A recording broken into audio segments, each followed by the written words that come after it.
Hello सभी विद्यार्थियों को नमस्कार। आज हम इस वीडियो के अंदर माध्यमिक शिक्षा board Rajasthan Ajmer model paper number 4 Hindi का है ये और कक्षा 10th का है। इसको अपना हल करेंगे। इसकी जो समय अवधि है 2 घंटे और 45 मिनट है और इसका पूर्णांक है वह आपके 80 नंबर का पूर्णांक है। सबसे ज़्यादा इस पेपर में ये प्रश्न दे रखे हैं, सभी महत्वपूर्ण प्रश्न हैं और ब्लू प्रिंट पर आधारित है, यानी आपके पूर्ण कहने का मतलब आपके पूर्णतः सिलेबस पर आधारित है। और इसमें 4 प्रकार के खंड दे रखे हैं, खंड अ, खंड ब और खंड स और खंड द दे रखा है। 4 खंड है और 4 खंडों में सबसे महत्वपूर्ण खंड आपके कौन से हैं तो वो भी देख लीजिए। सबसे महत्वपूर्ण खंड कौन से हैं जिसमें आपको नंबर अच्छे से अच्छे प्राप्त हो सके। तो 4 खंड दे रखे हैं, 4 खंडों में सबसे महत्वपूर्ण खंड 2 माने गए हैं, यानी खंड अ और खंड ब। क्यों है खंड अ और खंड ब महत्वपूर्ण? क्योंकि खंड अ में आपको 30 नंबर मिल रहे हैं और खंड ब में आपके 26 नंबर मिल रहे हैं। क्योंकि खंड अ के अंदर आपके गद्यांश और पद्यांश पर आधारित प्रश्न दे रखे हैं, गद्यांश को पढ़ना है और प्रश्नों को उत्तर देते हैं। खंड ब के अंदर आपके सब प्रश्न व्याख्या है, तो मतलब इस एक तरह से मान लो ये आपके फोकट के नंबर प्राप्त हो रहे हैं। देखिए सबसे पहला खंड अ दे रखा है और खंड अ के अंदर आपके प्रश्न दे रखा है गद्यांश का, और वो भी कैसा गद्यांश है, वह आपके अपठित गद्यांश है, लाडलो अपठित गद्यांश है। इस अपठित गद्यांश को अपन सॉल्व करेंगे और इसके संबंधित जो प्रश्न है उसको क्या करेंगे, अपन हल करेंगे। यदि आप हमारे वीडियो पर नए नए हैं तो प्लीज़ हमारे यूट्यूब चैनल को क्या कर दीजिएगा, सब्सक्राइब कर दीजिएगा और साथ में वीडियो को क्या कर दीजिएगा, लाइक कर लीजिएगा। चलते हैं, हम मॉडल पेपर को शुरू कर देते हैं। पहला दे रखा है हमारा मॉडल पेपर अपठित है, यानी आपने कभी इसको कभी पढ़ा ही नहीं, आपके पाठ्य पुस्तक में है ही नहीं, ये मतलब एक से बाहर से आया वो है गद्यांश। पहला प्रश्न दे रखा है, हम इसको सॉल्व करते हैं। कोयल और कोए में क्या अंतर का आधार है? आपको पता होगा कोयल और कुआ दोनों ही रंग में तो काले होते ही हैं, दोनों के कर्म भी एक समान मान प्रतीत होते हैं, व्यवहार भी एक जैसा ही होता है क्योंकि दोनों ही मांसाहारी होते हैं, लेकिन उनमें वाणी में बहुत सारा अंतर है, यानी वाणी का अंतर है। तो इसका अपन राइट आंसर किसको मानेंगे? राइट आंसर मानेंगे स को राइट आंसर मानेंगे, क्योंकि कौवा है वो कड़वा बोलता है और कोयल है वो मीठी बोलती है। आप सभी को पता होगा, इसमें कहने की आवश्यकता ही नहीं पड़ती है। लाडलो दूसरा प्रश्न हमारा है कि सभी कार्य दूसरा प्रश्न हमारा है कि सभी कार्य वाणी से हो जाते हैं। कैसे हो जाते हैं? सभी कार्य वाणी से सफल हो जाते हैं या विफल हो जाते हैं। तो पहले में दे रखा विफल, दूसरे में सफल, तीसरे में सफल विफल और द में है कोई नहीं। तो सभी वाणी से सभी कार्य क्या हो जाते हैं, सफल हो जाते हैं, यानी इसका ब है वह राइट आंसर है। क्योंकि वाणी मीठी वाणी बोलोगे तो आगे वाला व्यक्ति होगा वह आपके वाणी को सुनकर खुश हो जाएगा और हमारा कार्य आसान हो जाता है। तीसरा है मृदुल बोलने वाले से समाज में बढ़ती है। जो मीठा बोलता है उसमें समाज में क्या एकता बढ़ती है, अनेकता बढ़ती है, सद्भावना बढ़ती है या दुर्भावना बढ़ती है? तो जो मीठा बोलेगा उसको समाज में स्थान प्राप्त होगा, यानी वो समाज में उसकी क्या बढ़ती है, प्रतिष्ठा बढ़ती है, मान प्रतिष्ठा बढ़ जाती है, यानी इसका भी स है वो राइट आंसर है। चौथा प्रश्न है मीठे वचन ते सुख उपज चहूँ और कथन, ये कथन किसका है? कबीर का है, रहीम का है, तुलसीदास का है या इनमें से कोई नहीं? तो इसका राइट आंसर हो जाएगा ये तुलसीदास ने कहा है। गद्यांश पे दे रखा है, आप पढ़ लिख आसानी से लिख सकते हैं, 5 छठी लाइन में दे रखा है। उसके बाद पांचवा प्रश्न हमारा है। पांचवा प्रश्न क्या है? पांचवा प्रश्न है उपयुक्त गद्यांश का उचित शीर्षक बताइए। शीर्षक बताना है आपको। गद्यांश का शीर्षक क्या है? अनमोल वरदान शीर्षक है, मृदुभाषी, मृदुल वाणी या बहुभाषी? तो इसका राइट आंसर हो जाएगा मधुर वाणी, इसका उपयुक्त शीर्षक है। इसके लिए इस प्रश्न के लिए आपको लाइक ठोक देना चाहिए। चलिए अगले प्रश्न पे चलते हैं। निम्नलिखित काव्यांश को पढ़कर प्रश्नों के उत्तर दिए। एक काव्यांश दे रखा है अर्थात पद्यांश दे रखा है, इस पद्यांश को हमें पढ़ना है और इससे संबंधित प्रश्न दे रखे हैं, उन प्रश्नों को हल करने। 5 प्रश्न इसके संबंधित 5 प्रश्न दे रखे हैं, इन 5 प्रश्नों को हल करेंगे। सबसे पहला प्रश्न दे रखा है छठा। छठा दे रखा है कवि के अनुसार जीवन में किसकी अधिकता है?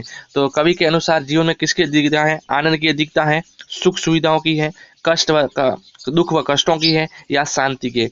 तो कवि के अनुसार इस पद्यांश पर आधारित प्रश्न है, तो इस पद्यांश के आधार पर हम कह सकते हैं कि जीवन में दुख व कष्टों की अधिकता है, क्योंकि कष्ट होंगे दुख भी होंगे जीवन में, हर समय सुख नहीं मिलता है। तो सातवां, ऊंची ऊंची इमारतें मिट्टी में मिलकर संकेत करती हैं। किसका संकेत करती हैं? अ में है उन्नति व पर घमंड का व्यर्थ करना, ब है सुख दुख आते जाते हैं, स है नष्ट होना सत्य है, द है निर्माण में विनाश छिपा है। तो इसका जो राइट आंसर होगा वह हो जाएगा आपके अ, यानी उन्नति पर घमंड करना व्यर्थ है, यानी अ है वह राइट है। यदि हमें लक्ष्य प्राप्त हो जाता है तो बाद में घमंड नहीं करना चाहिए जीवन में। यानी पहले की तरह साधारण जीवन जीना चाहिए। सातवां है सामर्थ्य की सार्थकता सिद्ध होती है अभिमान करने में, जीवन जीने में, सबको सहारा देने में और समय को उधार करने में। तो इसका जो राइट आंसर होगा वह हो जाएगा आपके 8 में सब, यानी सबको सहारा देना इसका राइट आंसर है, यानी स इसका सही है। उसके बाद 10वां प्रश्न है उगते डूबते सूर्य का साक्षी कौन है। तो उगते डूबते सूर्य का साक्षी आप सभी को पता होगा, आकाश है या चंद्रमा है, पवन है, या इनमें से कोई नहीं। तो आप सभी को पता होगा इसका साक्षी कौन है, आकाश है।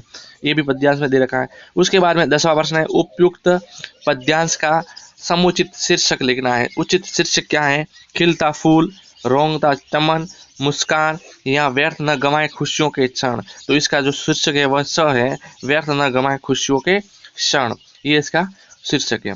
दूसरा, उसके बाद तीसरा है इसी का, पहले का तीसरा है निम्नलिखित प्रश्नों के उत्तर का सही विकल्प कर दे छांटिए। 1 किलोमीटर के क्षेत्र में देवी देवताओं का निवास स्थान क्या कहलाता है। बोटुम कहलाता है, खेदुम कहलाता है, गंगटोक कहलाता है, यूनथांग कहलाता है। तो इसका राइट आंसर हो जाएगा स, गंगटोक कहलाता है। 1 किलोमीटर के दायरे में जो देवी देवताओं के स्थान होते हैं उनको कहते हैं गंगटोक। उसके बाद में है 12वां, किस राज्य के शहीद बच्चों की नाक भी जॉर्ज पंचम की नाक से बड़ी थी। उत्तर प्रदेश की, राजस्थान की, बिहार की या छत्तीसगढ़ की।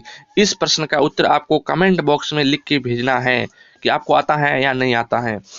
कौन से आपके पाठ्यक्रम में से ही प्रश्न है, बाहर से नहीं है, इसलिए आपसे कह रहा हूं मैं कमेंट में इसका उत्तर भेजिए कौन सा इसका ऑप्शन सही हो जाएगा। उसके बाद है दूसरा प्रश्न, रिक्त स्थान की पूर्ति करनी है।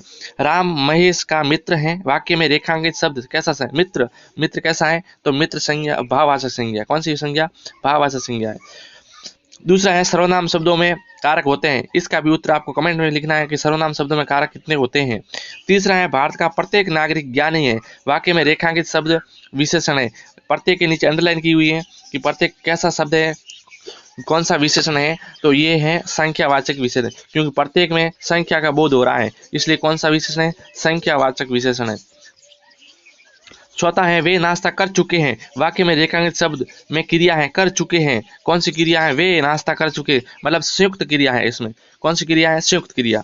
पांचवा है उपयोग, उपयोग शब्द में प्रत्यय का प्रयोग। उपयोग में कौन सा प्रत्यय है, तो उपयोग में आपको दिख रहा है उप प्रत्यय है, सॉरी उपसर्ग है, उप उपसर्ग है। उसके बाद छठा है सुनार और लुहार प्रत्यय है। सुनार और लुहार में कौन सा प्रत्यय है, तो आर प्रत्यय है। सुनार और लुहार में आर प्रत्यय है। तीसरा प्रश्न है निम्नलिखित अति लघुरात्मक प्रश्नों के उत्तर दीजिए। प्रत्येक प्रश्न के लिए उत्तर सीमा लगभग 20 शब्दों में देना। पहला है अयादी संधि का उदाहरण लिखिए। अयादी संधि का उदाहरण क्या है, तो अयादी संधि का उदाहरण लिख देते हैं। पवन है अयादी संधि का उदाहरण, भवन है ये भी अयादी संधि का उदाहरण है ना। गायती ये भी, गायती ये भी, गायक ये भी अयादी संधि का उदाहरण है ना। दायक ये भी अयादी संधि का उदाहरण है। बहुत सारे अयादी संधि के उदाहरण है। उसके बाद में देखिए दूसरा है त्रिभुवन समासिक पद में समास का नाम बताइए तथा विग्रह भी कीजिए। तो त्रिभुवन में त्रिभुवन है तो इसका हो जाएगा समास विग्रह तो हो जाएगा तीन भुवनों का समूह। 3 भुवनों का हो जाएगा समूह। और समास कौन सा है, तो यहाँ पे संख्या पूर्वी दिगु आ रहा है क्योंकि संख्या का बोध है, तो यहाँ पे दिगु समास है। 3 भुवनों का समूह या समार, दिगु समास है। उसके बाद में तीसरा है कान पर जू न रेंगना, मुहावरे का वाक्य में अर्थ क्या होगा। जू, कान पे जू न रेंगना, तो श्री कृष्ण ने दुर्योधन को बहुत समझाया लेकिन उसके कानों पर जू तक नहीं रेंगी। चौथा है चुपड़ी और दो दो लोकोक्ति का अर्थ इस प्रकार की। तो चुपड़ी और दो दो लोकोक्ति अर्थ हो जाएगा लाभ में लाभ होना। इसका अर्थ हो जाएगा लाभ में लाभ, यानी लाभ पर लाभ होना, लाभ में लाभ होना, लाभ में लाभ होना, ये इसका अर्थ हो जाएगा लोकोक्ति का। उसके बाद में 5वां प्रश्न है कुछ ऐसा देखा कि चीखो रोको। कौन चीखा, किसको रुकने को कहा गया है, ये आपके पुस्तक में से उत्तर है, उसका लिखना आपको। छठा है देखिए उस जमाने में घर की दीवारों तक की समाप्त नहीं हो जाती लेकिन मनु भंडारी का क्या आश्रय है। सातवां प्रश्न है कुलसुम की देसी घी वाली दुकान में बनी कचौड़ी को बिस्मिल्लाह खा संगीत में कचौड़ी क्यों कहते थे, उसका लिखना। 8वां है गोपियों की वीर व्यथा और अधिक क्यों बढ़ गई थी। परशुराम ने धनुष तोड़ने वाले को अपना सेवक क्यों नहीं माना। और 10वां है बुरी काली चंदली मिट्टी का गुण धर्म से कवि का क्या आशय है। भोलानाथ के पिताजी पूजा के समय उनके मस्तक पर किसका तिलक लगाते थे। और 12वां है लेखिका ने माया और छाया खेल किसको बताया है। ये था आपके खंड अ, और उसके बाद में खंड ब है। खंड ब भी आपके पाठ्य पुस्तक में से प्रश्न बन रहे हैं खंड ब के अंदर। और यहाँ पे देखिए पहला प्रश्न है, पहला खंड ब का पहला मतलब चौथा प्रश्न कि नेताजी का चश्मा पाठ के आधार पर बताइए कि मूर्ति की कौन कौन सी कमी देखने को खटकती थी। 12वां है बाल गोविंद भक्त को हम कुछ ऐसे कार्य करते देखे हैं जो सामाजिक परंपराओं के विरुद्ध। भगत का यह आचरण हमें क्या संदेश देता है। छठा है खीरे की फाकों पर नमक जीरा बुरकते समय नवाब साहब के हाव भाव पर क्या बता रहे थे। 7वां है बिस्मिल्लाह खां का जन्म और लालन पालन संगीत प्रेम घराने में हुआ, इस पर अपना मत प्रस्तुत कीजिए। 8वां है उद्धव के चरित्र में किन गुणों का अभाव है जिसके कारण गोपियाँ उनकी ज्ञान संपन्नता को महत्वहीन मानती है, समझा कर लिखिए। 9वां है लक्ष्मण की उपहासपूर्ण क्षमा याचना को सुनकर परशुराम ने विश्वामित्र से क्या कहा। 10वां है देह सुखी हो पर मन में दुख का अंत नहीं, इस पंक्ति में कवि क्या कहना चाहता है। 12वां है कवि को शिशु की दंतुरित मुस्कान देखने का अवसर कैसे मिला। और इसके बाद 12वां प्रश्न दे रखा है लड़के और बंदर पराई पीर नहीं समझते, क्या बच्चे सचमुच स्वभाव से क्रूर होते हैं, आपका मत क्या है। 13वां है मूर्तिकार यूं तो कलाकार था पर जरा पैसे के लाचार, लेखक ने इस कथन से मूर्तिकार के चरित्र पर क्या प्रकाश डाला है। 14वां प्रश्न है जितेन ने लेखिका को गुरु नानक के विषय में क्या जानकारी दी, साना हाथ जोड़िए के पाठ के आधार पर लिखिए। 15वां है राम वृक्ष बेनीपुरी का जीवन और परिचय रचनाएं का नाम लिखना है। इसी के अथवा में समय प्रकाश का जीवन परिचय और उनकी रचनाओं का नाम लिखना है। 16वां है तुलसीदास का जीवन परिचय और उनकी रचनाएं। और 17वां है इसका अथवा में सूरदास का जीवन परिचय और उसका लिखना है आपको कृतियां लिखनी या रचना लिखनी। उसके बाद में है खंड स में है आपके प्रश्न दे रखा है पठित गद्यांश की सप्रसंग व्याख्या करनी। पठित गद्यांश दे रखा है उसकी सप्रसंग व्याख्या करनी है। तो सप्रसंग व्याख्या करने में सबसे पहले आपको लिखना पड़ेगा सप्रसंग, क्योंकि सप्रसंग नहीं लिखेंगे तो आपके 1 नंबर कट जाएगा, क्योंकि सप्रसंग आपके 1 नंबर है और व्याख्या के आपके 2 नंबर है, यानी कुल मिला के ये 3 नंबर का प्रश्न है, इसलिए सप्रसंग करना नहीं भूलिएगा।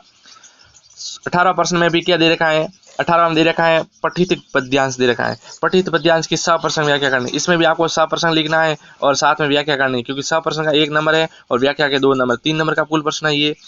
19वां प्रश्न है आशय स्पष्ट करना है।